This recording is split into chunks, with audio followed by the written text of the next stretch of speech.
शिक्षा मंत्री मदन दिलावर के निर्देश के बाद शिक्षा विभाग ने डेपुटेशन पर गए कर्मचारियों के मूल पदस्थापन पर वापस नहीं लौटने के मामलों में सख्ती शुरू कर दी है। विभाग ने ऐसे कर्मचारियों के खिलाफ कार्रवाई प्रारंभ कर दी है जिससे प्रशासनिक व्यवस्था को दुरुस्त किया जा सके।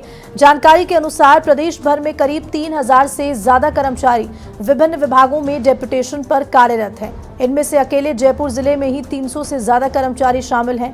हाल ही में विभाग द्वारा इन कर्मचारियों को अपने मूल पदस्थापन पर ज्वाइन करने के निर्देश दिए गए थे, लेकिन बड़ी संख्या में कर्मचारियों ने आदेश की पालना ही नहीं की। कार्रवाई के तहत भूगोल व्याख्याता मुकेश कुमार झारवाल को निलंबित कर दिया गया।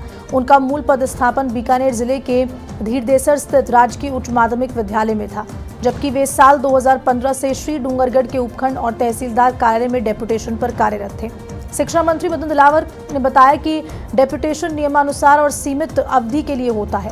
कार्य समाप्ति के बाद कर्मचारियों को मूल पदस्थापन पर लौटना अनिवार्य है। अन्य जिलों में भी ऐसे मामलों में जल्द कार्रवाई की तैयारी में है। ऐसे हैं कि प्रतिनियुक्ति पे ही होते हैं, पर उनकी एक सीमाएं होती हैं। 1 साल, 2 साल, 3 साल कितने के परमिशन देते हैं वो होती है। दूसरे डिपार्टमेंट में सामान्यतः हम भेजते नहीं, परंतु हाँ जो इलेक्शन का है, जनगणना का है, तो उसमें कलेक्टर्स को पावर होते हैं कि वो वहाँ से आदेश करके ले लेते हैं।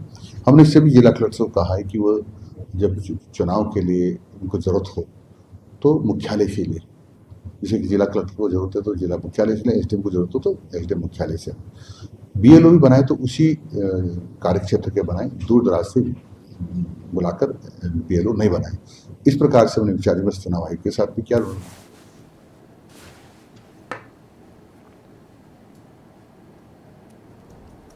ज्यादा जानकारी के साथ सहयोगी फोन लाइन पर जुड़ गए हैं धर्मेंद्र सिंघल। धर्मेंद्र, क्या कुछ जानकारी इस निलंबन को लेकर अब आगे किस तरह के एक्शंस लिए जाएंगे तमाम कर्मचारियों पर?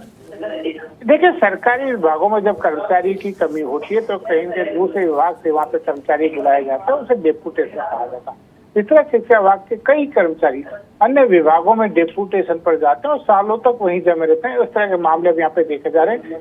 कल ही एक कर्मचारी जो पिछले 10 साल से दूसरे विभाग में वहाँ पे कार्यरत था, उसे जब मूल विभाग में जाने के लिए कहा गया तो उसने वहां जाकर के ज्वाइन नहीं किया। उसके खिलाफ अब यहाँ निलंबन की कार्रवाई की गई और ऐसे जो कई कर्मचारी कई सालों से दूसरे विभागों में जमे हैं, उनके खिलाफ अब कार्रवाई करने की तैयारी यहाँ पे विभाग ने कर ली। उनकी सूची बनाई जा रही है।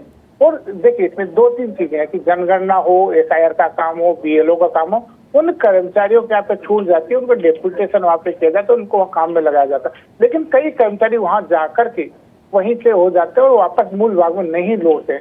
अब शिक्षा विभाग से चूंकि इनकी शिक्षा व्यवस्था प्रभावित हो रही है, उसको देखते हुए कहीं अब कह सकते हैं कि उन कर्मचारी, देखिए उनकी संख्या भी काफी ज्यादा, पूरे प्रदेश की बात करें तो 3000 से ज्यादा कर्मचारी ऐसे हैं जो दूसरे विभागों में काम कर रहे हैं।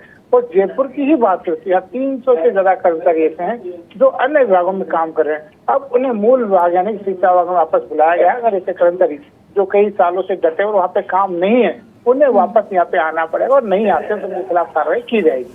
शुक्रिया आपका धर्मेंद्र जानकारी के लिए।